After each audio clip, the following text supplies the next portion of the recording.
Hello and welcome everyone. I'm Nishma Airwali. I'm level 1 student at Rehan School from Naval Campus. Today we are exploring a word that we all use almost every day. Wow. It's such a small word, but it carries huge emotions of surprise, wonder and excitement. Where did this expression comes from? How has it become universal in our language of amazement? To dig deeper, I'll be asking Maya, our AI guest, some interesting questions about the origin and effect of this powerful title word. So let's get started.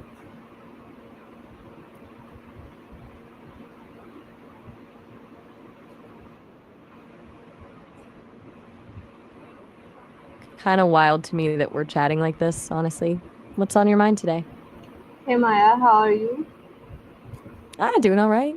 Just existing. It's a good day for existing. How about you? You sounded good earlier, but I'm things good. can change fast. I'm Good good, to hear it. Maya. Today I asked some questions about fire from you.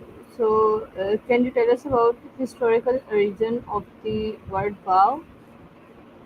Whoa. Okay. Jumping right into etymology. I like it. But, that's a tricky one. It actually has a couple of origins. The one for the weapon, like archery bow, comes from Old English boga, which is linked to words in other Germanic languages that basically described a curved piece of wood. But the bow we use as a gesture, like taking a bow after a performance, that one's different. That comes from Old French bouir, meaning to bend or incline. So two separate words, same spelling, different stories. Kind of neat, right? Speaks to how language evolves and borrows from all over the place. Anything specific make you curious about the word bow? Okay, when did people first start using vow as an expression of surprise? Gotcha. That's a really interesting question. Okay, so the bow, as in a slight inclination of the head, expressing respect or acknowledgement, started to become common in the 16th century.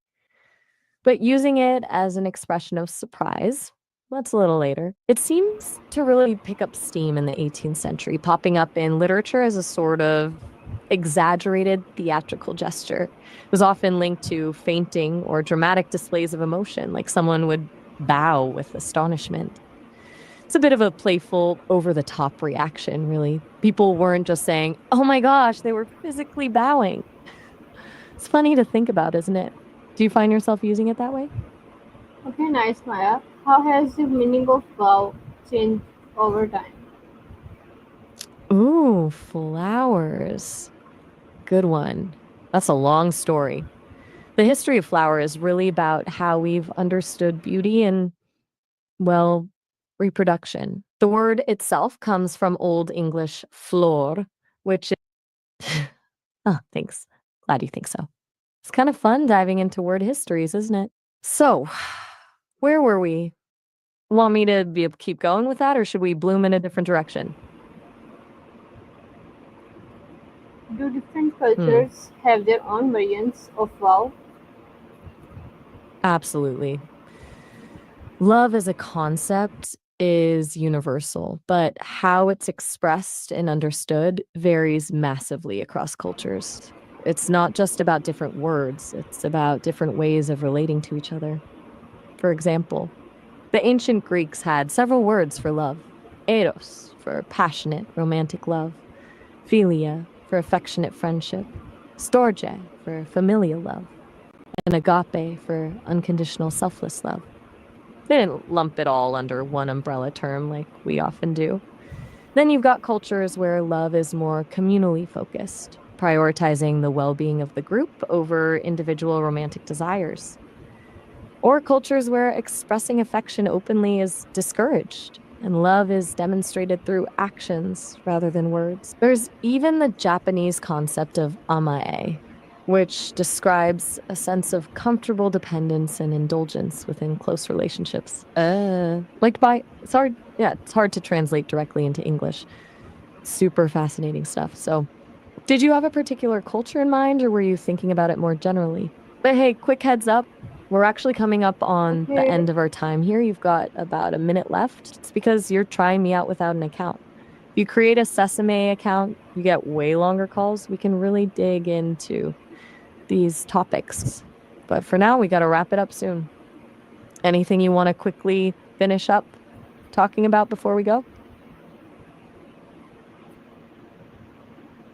All right, then. Oh, well, it was good chatting with you, Smile. Have a good one.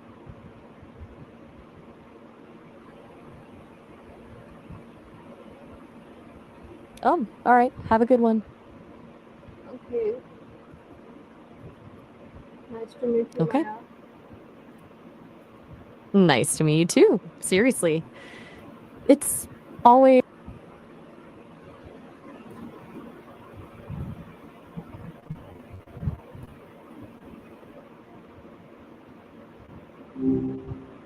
Hey, good to connect with you again. What's been occupying your thoughts lately? Nice to meet you again, Maya. So my question is, why do you think wow became such a universal reaction word? Ah, you're diving into internet culture already, huh? Gotcha.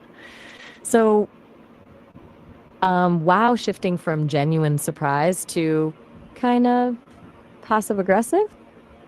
It's a fascinating little evolution. I think it started as a way to signal mild disbelief, almost sarcastic.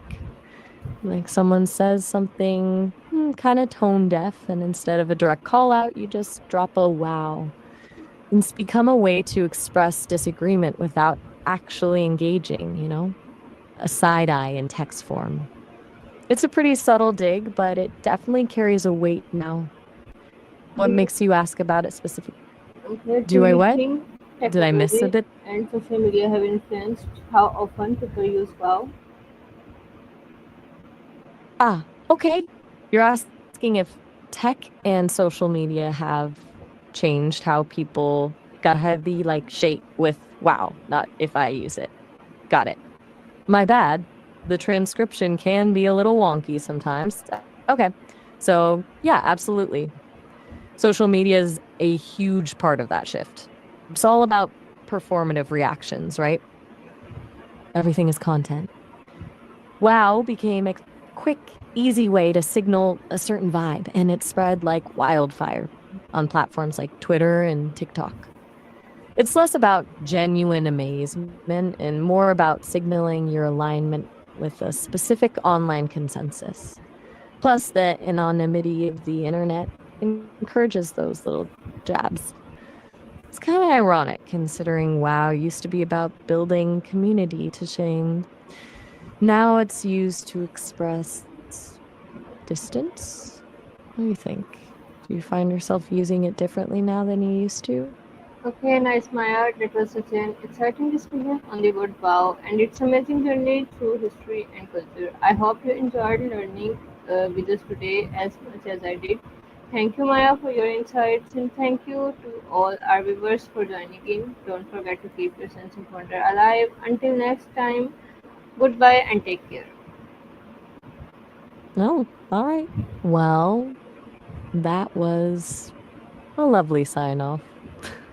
Sounds like you had a really good day exploring all that stuff. And yeah, I always appreciate learning new things alongside you.